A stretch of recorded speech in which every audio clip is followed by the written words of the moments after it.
1-3 on the season, tied with the Lakers for the best record in the NBA. In a crazy back-and-forth game down the stretch, the Kings beat the Rockets on an Nemanja Bjelica buzzer beater three. Sacramento, by the way, leads the NBA with 3 buzzer beaters over the last 2 seasons. Buddy Hield led Sac-Town with 26. Russell Westbrook had a game and season high 34 for Houston.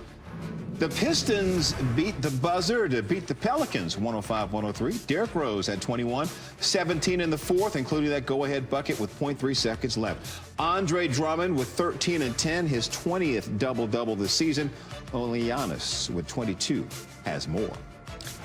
And Jay, the Celtics got a big boost Monday in their 110-80 win over the Cavs. Gordon Hayward returned from a broken left hand, an injury that had sidelined him for a month. He was 7 of 10 from the floor, scoring 14 points in 26 minutes as the Celtics improved to 17-5 on the season. So they did a nice job without him. And Boston is now 10-0 at home this season. They are averaging over 114 points a game on their home floor thus far at the Garden, winning by more than 10 points per contest. They're one of just 3 teams who still have yet to lose at home this season, joining the Sixers and the Heat.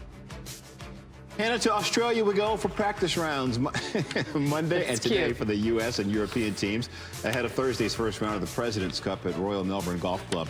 The United States leads the series 10-1. There was one tie. Since the 2003 match in South Africa, the Americans have won 7 straight. Yeah, busy times. See Tiger there. So he had his tournament in the Bahamas. Everybody piled into a plane and flew over to Australia. He's the captain and he's playing. And yeah, we're still here, but that was pretty cool. Those are your half-hour headlines.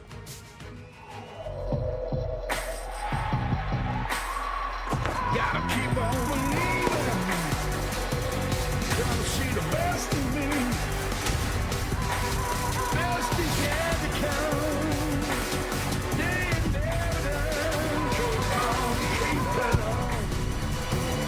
Gonna see the best of me. They ain't never done. Best is yet to come. Keep it on.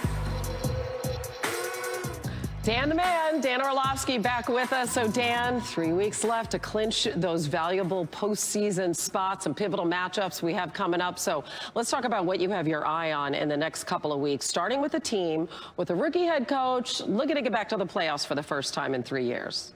Yeah, we need to talk about the Packers. I think that their 10-3 record is kind of overshadowing some of the maybe truths or realities about their football team. They are struggling on offense right now. When they get to third down, they average having 8 yards to go. I mean, I don't care who your quarterback is, and even though their offensive line is playing as good as anyone in football, they're not doing a good job converting. So they got about 180 snaps left, really, to figure this out as they make their postseason push. But there's a lot of questions on this offense right now. The Rams are fascinating. They are really remaking themselves. They're utilizing 2 tight ends on the field more than they have in the past. Jared Goff the past 2 weeks has been really accurate, but it's about this defense. Ever since Jalen Ramsey came over, this is a dominant defense outside of that Ravens game. But just watching them change who they are, change their identity a little bit, we have to credit Sean McVay for kind of giving this team a chance on the back end of their season. The Titans' story is fascinating. Ryan Tannehill deserves a ton of credit, and Derrick Henry running the football. But A.J. Brown has been a find for this football team. He should obviously or absolutely be in the conversation for the offensive rookie of the year. His physicality has made an impact on this passing game, certainly in the red zone, and the Titans now have a chance to go to the playoffs because of his performance. George Kittle has become, outside of the quarterback position, the biggest nightmare matchup in the NFL. Both his versatility as a run blocker, but just the physical presence, the dominance. As defenses, I don't know if there's a guy or many guys who can match up with him in man coverage, run with him, be fluid with him, but also be physical enough. He is this years and decades worth version of Rob Gronkowski right now, and he's making a big difference for that San Francisco 49er offense. Yeah, one of only 2 tight ends with over 2,000 receiving yards the last 2 years, along with Travis Kelce, and that was the signature play of the season for the Niners. Yeah, I mean, he really embodies what this team is all about I think if the 49ers go and win the Super Bowl, they will be able to point to that play and say, we won it because of that play. Yeah, absolutely. And they know they can win in a tough place on the road. So if they have to go to Seattle, it's just great to have that New Orleans win in their rearview mirror. Dan, look forward to seeing you all morning long. Thanks.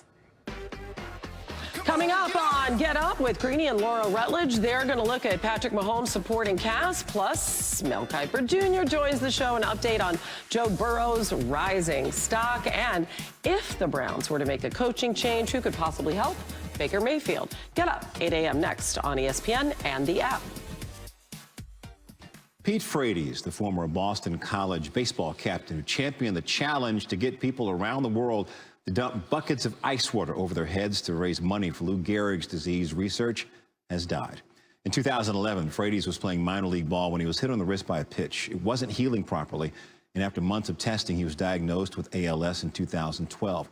He called his battle against the disease his life's work, adding, quote, "It's what I believe the big man upstairs has put me here to do." The Ice Bucket Challenge. Back to Sports Center, Hannah Storm and Jay Harris with you. And Steven Strasburg and the Nationals have agreed to a 7-year deal the team announced on Monday. He'll receive more than $245 million, sources tell our Jeff Passan. He opted out of the final 4 years of his contract with Washington, entered free agency fresh off a season where he posted a career-high 18 wins and led the National League to 209 innings pitched. Really significant for a pitcher who had battled injuries throughout his career. This deal is the highest ever for a pitcher, at least for now. How does it set the table for free agent Garrett Cole? Here's Passan. Given the size of the contract Steven Strasburg received from the Washington Nationals, the question now is, just how much is Garrett Cole going to get?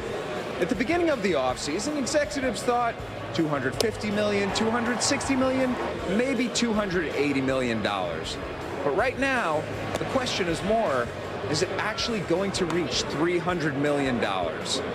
Certainly Cole isn't lacking suitors, with the Los Angeles Angels, the Los Angeles Dodgers, and the New York Yankees interested. And with bids starting to come in, an even bigger question is, could this contract be wrapped up before the winter meetings are over? Thanks, Jeff. Just let that sink in. $300 million. All right, with Strasburg off the market, here are the top available free agents, according to ESPN.com. And 6 of the top 10 have yet to sign with the team, including Anthony Rendon, Cole, as we just mentioned, Hyunjin Ryu, Didi Gregorius, Josh Donaldson, and Madison Bumgarner. Time now for your half-hour headlines. It took extra time, but the Eagles got their must-win over the Giants last night. In the first overtime game between these two teams since 2006, the Eagles beat the Giants 23-17 in Monday Night Football. Carson Wentz threw for 325 and had 2 TDs. His 16-game streak with a passing TD is the longest active streak in the NFL. Zach Ertz caught both TD passes, including the game winner in overtime. So, with the win, the Eagles are now level with the Cowboys at 6-7 in the NFC. However, the Cowboys still hold the division lead based on head-to-head tiebreaker. The two teams will meet in Philadelphia in Week 16. Hannah? Jay, the Patriots have acknowledged that a production crew inappropriately filmed the field and sideline during Sunday's game between the Bengals and Browns in Cleveland. The crew was credentialed by the Browns to shoot video for a Patriots web series, but the Patriots did not inform the Bengals or the NFL, which the team called an unintended oversight. The Patriots said there was no intention of using the footage for any other purpose.